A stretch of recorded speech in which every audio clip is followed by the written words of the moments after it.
하나님께서 오늘 우리에게 주시는 말씀은 사사기 16장 1절에서 5절까지의 말씀입니다. 구약성경 사사기 16장 1절에서 5절. 지난주에 이어서 이번 주도 삼손에 관한 이야기를 하도록 하겠습니다.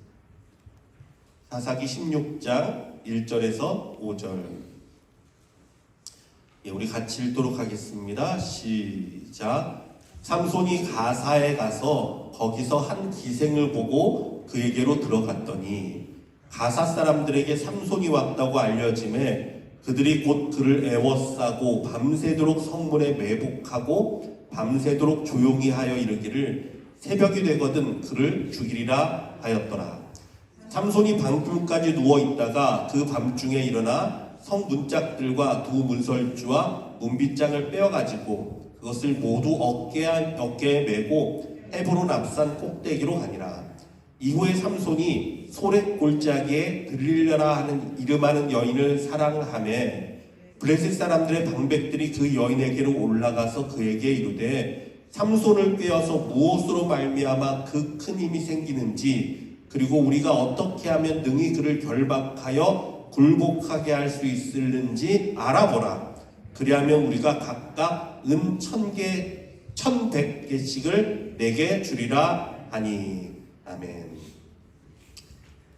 자, 많은 사람들이 삼손을 생각할 때 삼손은 힘이 세다, 힘만 세고 머리는 좀 좋지 못하지 않을까라고 생각하는 사람들이 좀 있습니다. 하지만 정말 그럴까요? 여러분, 삼손은 힘도 셌지만 아주 머리가 좋은 지혜로운 사람이었습니다.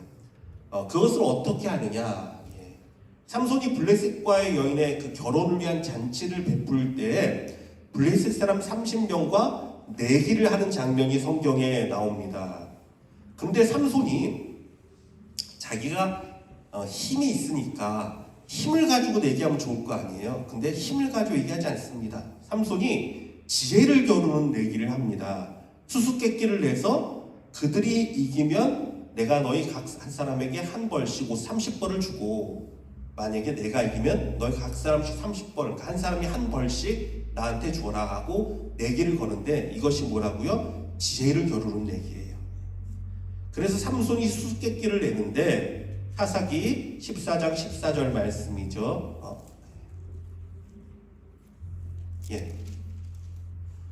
삼손이 그들에게 이르되 먹는 자에게서 먹는 것이 나오고 강한 자에게서 단 것이 나왔느니라 하니라. 그들이 사흘이 되도록 수수께끼를 풀지 못하였더라.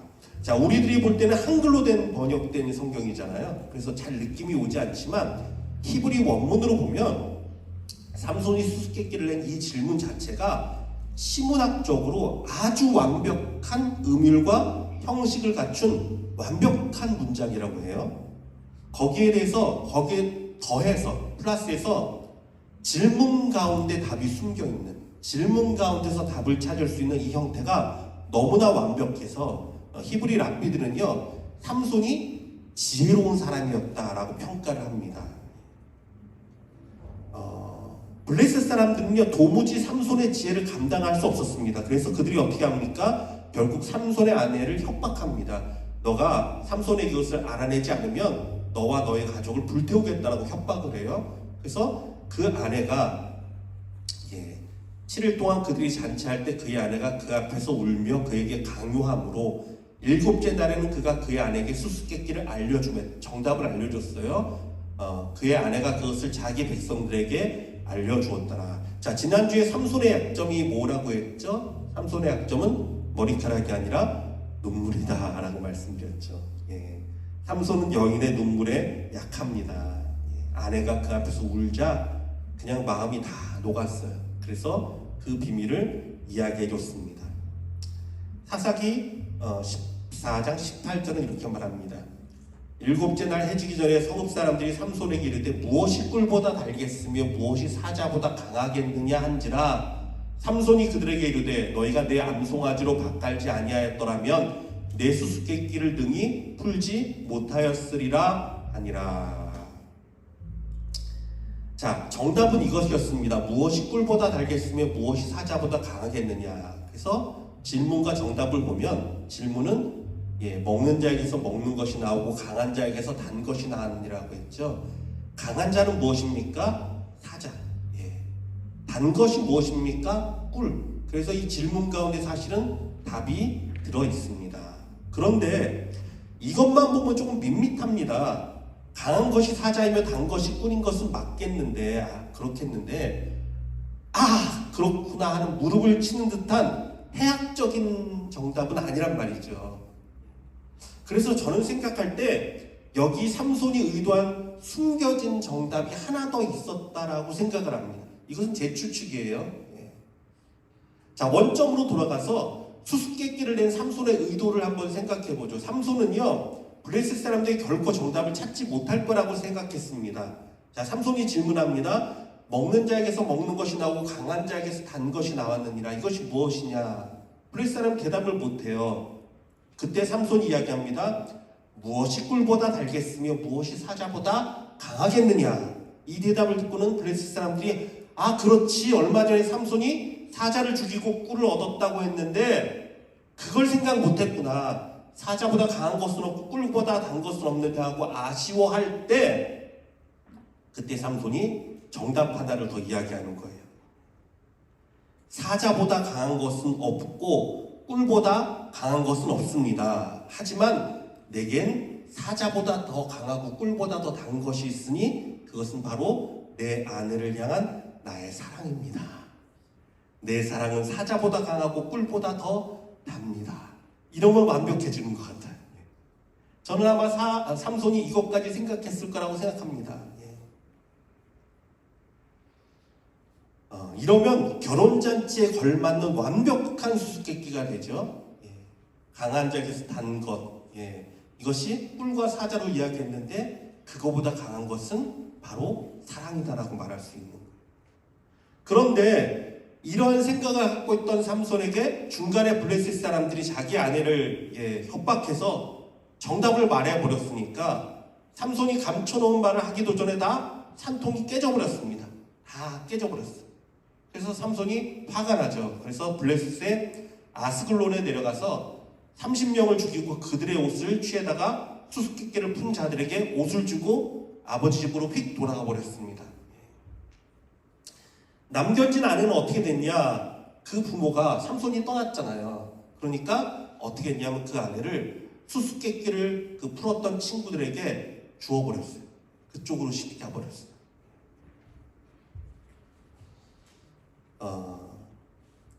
그렇죠. 삼손의 아내는 삼손의 친구였던 그의 친구에게 중바되었더라라고 말하고 있습니다. 하지만 사랑꾼이었던 삼손이 그것을 보고 가만히 있었을까요? 나중에 삼손이 여자의 집으로 찾아갑니다. 장인에게 찾아가서 이제 다시 내 아내를 달라고 얘기를 하고 가요. 가니까 뭐라고 말합니까? 친구들에게 줬다. 그의 동생이 그보다 더 이쁘니 그의 동생을 취하라고 말을 합니다. 이 얘기를 듣고 삼손이 더 화가 나죠. 이번엔 어떻게 하냐면 이 여우 300마리를 붙잡아다가 둘씩 꼬리를 묶고 그 가운데 횃불을 달았어요. 불을 붙였어요. 그리고 블레셋 지방에 곡식밭에다가 그것을 확 풀어놨어요. 그러니까 여우가 꼬리가 둘이 묶여 있으니까 막 그런데 불이 타오릅니다. 뒤에서는 횃불이. 그러니까 어떻게 합니까? 막 난리가 났겠지. 그래서 곡식밭을 다 태워버립니다.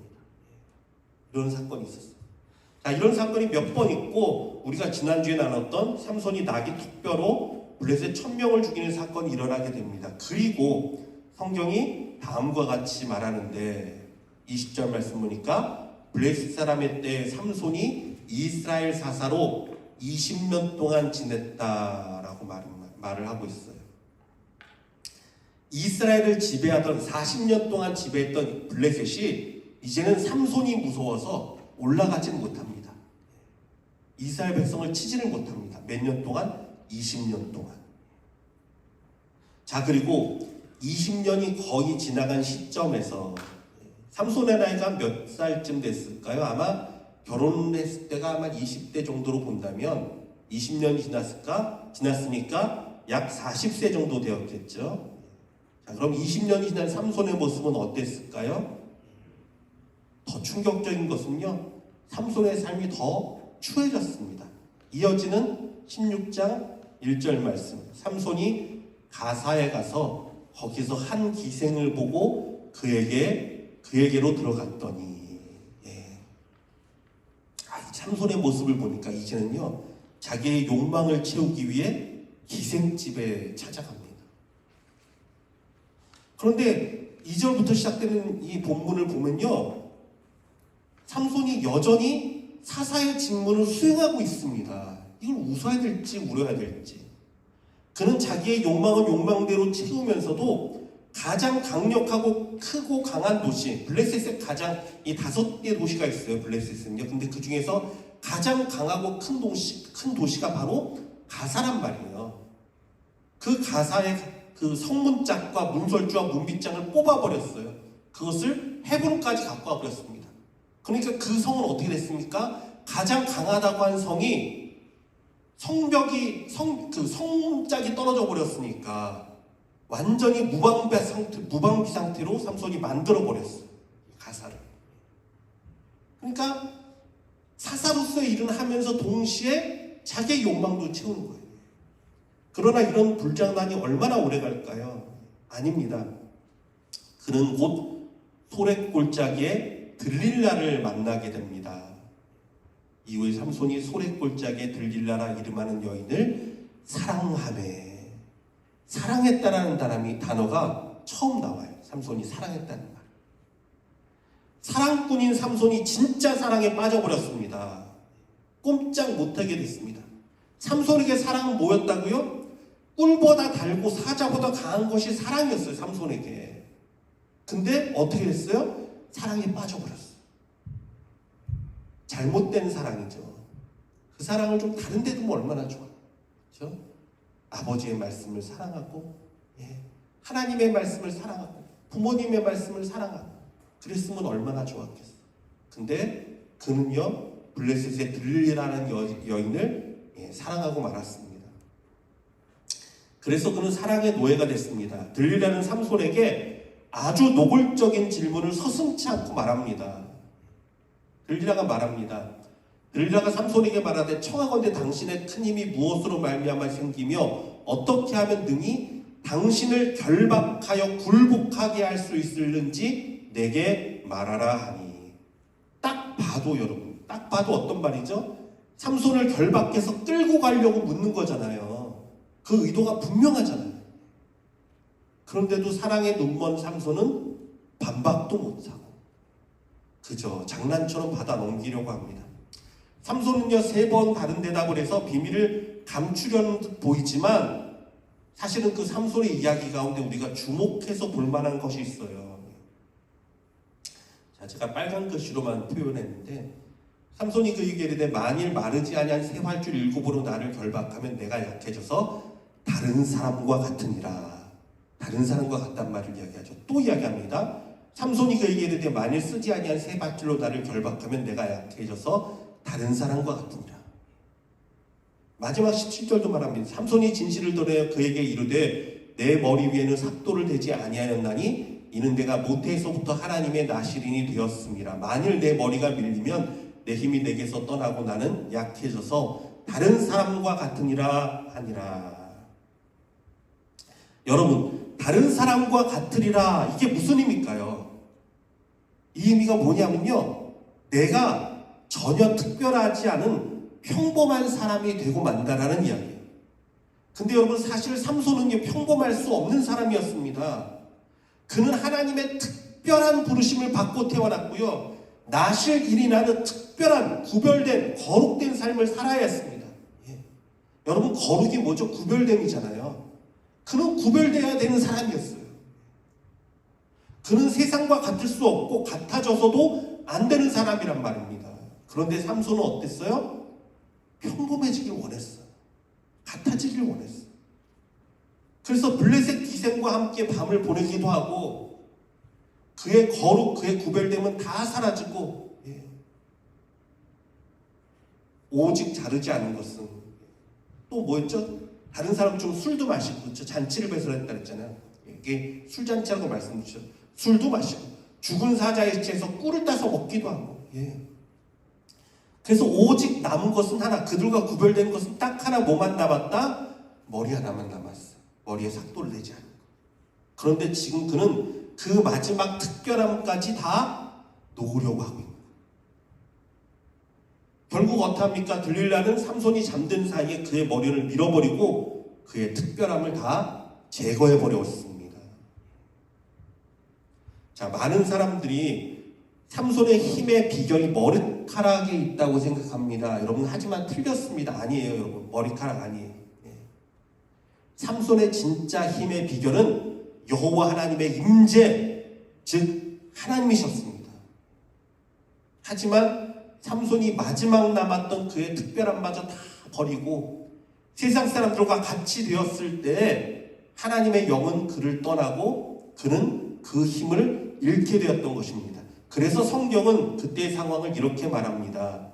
15장 20절 말씀이에요. 들릴라가 이르되 삼손이여 블레셋 사람이 당신에게 들이닥쳤느니라 하니 삼손이 잠을 깨며 이르기를 내가 전과 같이 나가서 몸을 떨치리라 하였으나 여호와께서 이미 자기를 떠나신 줄을 깨닫지 못하였더라. 뭐죠? 머리카락이 잘린 줄 몰랐더라가 아니에요. 여호와 하나님께서 이미 자기를 떠나셨어요. 그가 마지막 하나님의 언약까지 약속까지 다 버리자 하나님이 떠났어요. 그래서 힘을 잃게 됐어요. 특별함을 잃고 다른 사람과 똑같아지는 삼손. 그는 여태껏 그 특별함의 무거운 짐이 싫어서 늘 도망쳤는데, 그래서 삼손이 보면요 꼭 이방 땅에 가서 쾌락을 즐깁니다. 이스라엘 사잖아요.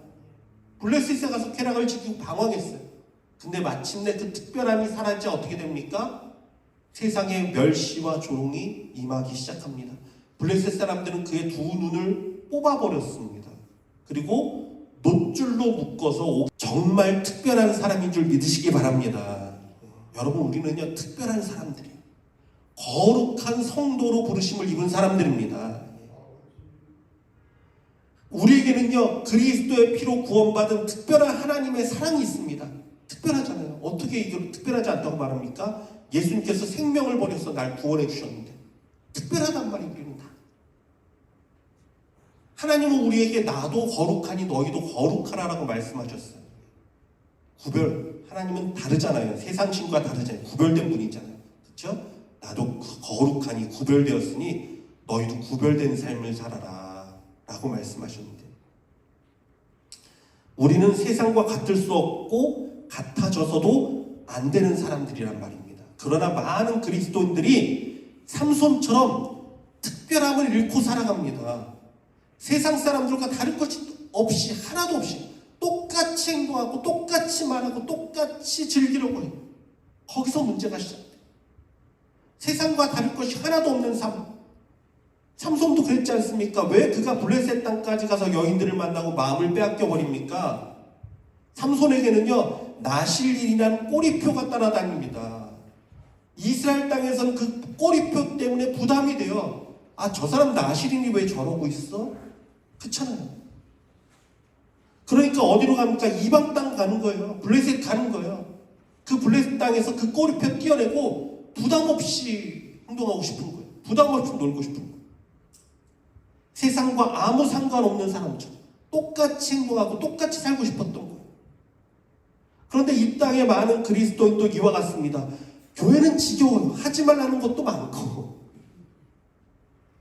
그래서 교회를 나가면 그리스도인이라는 꼬리표를 떼고 감추고 그냥 마음껏 살고 싶은 거예요. 누가 봐도 특별하지 않은 사람인 거죠. 믿지 않는 사람과 똑같이 행동합니다. 그냥 그게 자유 같습니다. 그런데 여러분, 그렇게 되면 그리스도인의 능력과 힘을 잃어간단 말이에요. 삼손처럼 마지막 남은 하나님의 말씀마저 버리고 구별됨이 사라지면 어떻게 돼요? 결국은 세상의 조롱과 멸시가 찾아오는 거예요. 사랑하는 성도 여러분, 우리의 힘과 능력은 어디에 있습니까? 머리카락이 아닌 여호와 하나님께 있음을 믿으시기 바랍니다. 여호와 하나님이 나의 힘입니다. 하나님의 임재가 나의 능력입니다. 그래서 우리는요 세상과 달라야 합니다. 그리스도인의 특별함을 지켜야 합니다. 이것이 우리의 힘의 비결이란 말이에요. 또 또 삼손의 이야기를 통해 우리는 이것을 깨달아야 돼요. 아직도 많은 신자들은요, 진정한 힘의 근원을 머리카락 눈에 보이는 거, 이게 뭐죠? 돈이나 명예나 권력 같은 거, 눈에 보이는 거에 있다고 생각한단 말이에요. 힘이 있어야, 돈이 있어야, 권력이 있어야 하나님의 일도 할 수 있다라고 생각해요. 여러분, 그러나 이런 것들은요, 다 허황된 것이에요. 그냥 껍데기. 그래서 때로는 여러분, 머리가 밀리는 것이 은혜입니다. 때로는 그래요. 힘이 다 빠지고, 능력이 다 사라지고, 사업이 망하고, 건강이 다 망가져도 다시 주님과의 언약을 붙들며 일어서는 것이 바로 은혜임을 믿으시기 바랍니다. 그게 은혜예요. 성경은 삼손의 머리털이 밀린 후에 다시 자라났다라고 서술하고 있습니다. 그의 머리털이 밀린 후에 다시 자라기 시작한다. 아니, 이거 당연한 얘기 아니에요? 왜 굳이 이야기했습니까? 상징하는 게 있어서 그렇죠. 하나님의 임재가 그에게 다시 임하기 시작하고, 그의 마음속에 하나님을 생각하기 시작하고, 하나님을 바라보기 시작했다는 거예요. 이것은 우리가 밑바닥에 떨어지고 하나님을 떠났어도 하나님은 절대로 우리를 버리지 않고 다시 붙잡아 주신다는 복음의 메시지입니다. 하나님은 우리를 절대 포기하지 않습니다. 이게 놀라운 사건이에요. 머리가 다시 자라는 것처럼 우리 마음 가운데 하나님의 새 역사가 시작됩니다. 절망 가운데 소망을 주십니다. 은혜를 베푸십니다. 회복이 뭐냐? 회복은 두 눈이 뽑혔던 자기를 생각하며 내가 옛날에 왜 그랬을까 하며 가슴을 치는 것이 회복이 아니에요. 이게 회복이 아니에요. 진정한 회복은요, 어디서 비롯되냐면 하나님을 생각하는 거예요. 하나님을 생각하는 거예요. 여러분, 탕자에 비유해서 탕자가 회복되기 시작할 때가 언제입니까? 아들이 아버지를 생각하잖아요. 내 아버지 집에 가면 얼마나 풍족한 일꾼들도 많은데 나는 왜 이러고 있는가? 아버지 집을 생각하고 아버지께로 돌이킬 때 그의 회복이 일어나고 있어요. 여러분, 우리의 진정한 회복도 하나님을 생각하는 것에서부터 다시 시작합니다. 하나님을 다시 바라보고 그분께로 돌이키는 것이 회개예요. 회개 다른 거 아니에요. 내가 가슴 치고 아파하고 금식하고 이게 회개가 아니라 진짜 회개는 뭐예요? 내 삶을 돌이켜서 아버지께 나아가는 것. 아버지밖에 없습니다. 그분을 바라보는 것이 진정한 회개입니다. 내 행위 잘못된 것 돌이키고 벗어버리고 아버지께로 나가. 하나님을 생각하고 그 하나님을 찾는 것이 영적인 회복입니다. 삼손의 머리가 다시 자라는 것은 하나님의 임재가 다시 그 위에 임하고 있음을 나타냅니다. 그리고 그는 마지막 힘을 다해 하나님께 간구합니다. 사사기 16장 28절이죠. 삼손이 여호와께 부르짖어 이르되 주 여호와여 구하옵나니 나를 생각하옵소서. 하나님이여 구하옵나니 이번만 나를 강하게 하사 나의 두 눈을 뺀 블레셋 사람에게 원수를 단번에 갚게 하옵소서 하고, 그는 두 팔을 벌려서 자신을 조롱하기 위해 모였던 수천 명의 블레셋 앞에서 우상신전의 두 기둥을 붙잡고 그것을 넘어뜨립니다. 그리고 성경은 삼손이 죽을 때 죽인 자가 살았을 때 죽인 자보다 더욱 많았다라고 증거하고 있습니다. 그는 생명을 다해서 이 블레셋에게서 이스라엘을 구원하는 사사의 사명을 완성시킨 것입니다. 삼손의 이야기에서 한 가지 또 마음 아픈 건요, 진정한 사랑꾼이었던 삼손이 그 사랑을 세상이 아닌 하나님께 두고 또 누구에게? 자신을 끝까지 생각한 가족에게 두었으면 어땠을까 하는 생각이. 삼손을 보면 참 외로웠던 것 같아요. 그렇죠? 근데 외롭지 않을 수 있었어요. 그의 가족은요, 얼마나 그를 생각했냐 봤더니 마지막 절이 이렇게 나와요. 그의 형제와 아버지 온 집이 다 내려가서 그의 시체를 가지고 올라가서, 여러분 생각해 보세요. 수천 명이, 건물이 무너져서, 신전이 무너져서 수천 명이 죽은 그 가운데 삼손을 찾는다고 생각해 보세요. 아마 부모와 그 식구들은요 눈물을 흘리며 정말 애를 쓰며 그 시체를 찾았어. 끝까지 자기를 위해 울어주는 사람 누구예요 여러분? 가족이잖아요. 근데 왜 그 가족은 삼손이 내팽겨쳤을까요? 그 아버지의 말씀은 그렇게 안 들었을까요? 성경을 보면 사자를 잡고 찢어 죽인 다음에도 부모에겐 이야기 안 하는데 여인에겐 가서 이야기해요. 이방 여인에게 마음을 다 풀어요. 참 바보 같은 사람. 또 무엇이 있었습니까? 그의 하나님 끝까지 그에게 은혜를 베푸시고 마지막 그에게 강구도 들어주신 그 하나님을 생각하고 살았으면 외롭지 않았을 텐데, 그 하나님을 사랑했으면 정말 다윗처럼 날마다 그 사랑과 은혜 가운데 있었을 텐데, 삼손은 자기의 그 순수한 사랑을 허튼데 다 줘버리만. 사랑하는 성도 여러분, 저와 여러분도 우리의 사랑을 온전한 데 둘 수 있는 자가 되기를 원합니다. 하나님을 사랑하십시오. 하나님은요 절대 여러분 배신하지 않습니다. 여러분, 하나님이 여러분에게 허락하신 가족을 사랑하십시오. 내 남편, 나의 부모, 나의 자녀들.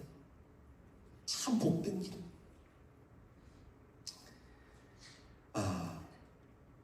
평범하기를 원했지만 평범할 수 없었던 사람.